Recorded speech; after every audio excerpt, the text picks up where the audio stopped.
जय श्री राम दोस्तों। भगवान श्री राम अपने शरणागत की रक्षा करने के लिए हमेशा तत्पर रहते हैं। विभीषण ही ऐसे भक्त थे जिन्होंने जो भगवान की शरण पे आए थे, और जब वो भगवान जी की शरण में आए तो श्री राम ने उनके जीवन में एक विशेष कृपा की और हमेशा उन्हें विजयी होने का आशीर्वाद दिया। सभी जानते हैं कि पुलत्य ऋषि के पुत्र थे विशर्वा के सबसे बड़े पुत्र थे कुबेर जी। विशर्वा ने एक असुर कन्या से विवाह किया था, जिसके बाद उन्होंने रावण, कुंभकर्ण और विभीषण को जन्म दिया। तीनों ने घोर तप किया और ब्रह्मा जी को प्रसन्न कर लिया। तब ब्रह्मा जी प्रसन्न होकर उनको प्रकट होकर वर मांगने के लिए कहा।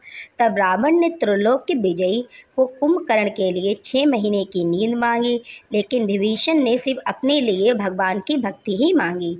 रावण ने कुबेर को निकालकर असुरों की प्राचीन पुरी को लंका को राजधानी बनाया, जहां तीनों भाई सापूर्वक रहने लगे।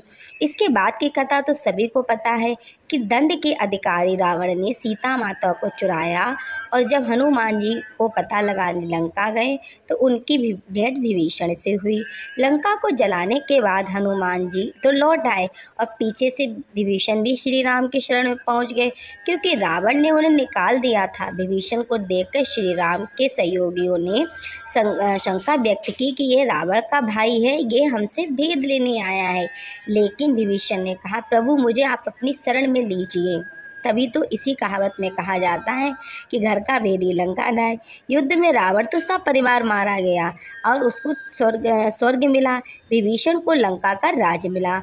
पुष्पक विमान पर चढ़कर विभीषण श्री राम को अवधपुरी तक छोड़ने आए थे, तो प्रभु ने उनको यथोचित सत्कार करके चिरंजीवी रहने का आशीर्वाद दिया था। तो इसी के ऊपर एक कहानी मैं आपको सुनाना चाहती हूँ। राम नाम ने लगाया समुद्र से पार। कहते हैं कि एक बार एक समुद्र में एक जहाज़ फंस गया। काफ़ी कोशिशों के बाद भी वो आगे बढ़ने का नाम ही नहीं ले रहा था। नाविक ने कहा कि समुद्र किसी व्यक्ति की बलि चाहता है, तभी ये जहाज़ आगे बढ़ेगा। तो सभी व्यक्ति अचरज में पड़ गए। तो सभी ने एक जहाज़ में एक दुर्लभ से व्यक्ति बैठे देखा और कहा, इसी व्यक्ति को इसमें डाल दिया जाए तो शायद ये जहाज़ आगे बढ़ जाएगा। लेकिन उस व्यक्ति को उन्होंने उठाया और पानी में धकेल दिया, पर वह व्यक्ति मरा नहीं, बल्कि समुद्र की तरंगों से बहते हुए लंका जा पहुंचा। राक्षस उसे लेकर विभीषण के पास पहुंचे तो विभीषण जी उसे देखकर रोने लगे कि श्री राम भी इसी आकार के ही थे, बड़े भाग्य से उनके दर्शन हुए हैं। विभीषण ने उस बुजुर्ग व्यक्ति को सम्मान करके बहुत सारे उपहार दिए। जब वह व्यक्ति सही हुआ तो उस व्यक्ति को कमज़ोर होता ही गया, लेकिन विभीषण जी ने हाथ जोड़कर निवेदन किया, प्रभु कृपा करिए। आप उस व्यक्ति ने कहा कि मुझे तो समुद्र के उस पार पहुंचा दीजिए, बस मेरी इतनी ही कृपा कर दीजिए, आपका उपकार जीवन भर रहेगा। विभीषण ने उसे समुद्र तक लाए गए रत्न आभूषण दिए और उसे बहुत प्यार से जहाज पर छोड़ा। उसके सिर पर श्री राम नाम लिखते हुए कहा कि यही राम नाम तुम्हें समुद्र के पार जरूर पहुंचा देगा। उस पर व्यक्ति को राम नाम पर विश्वास बहुत था।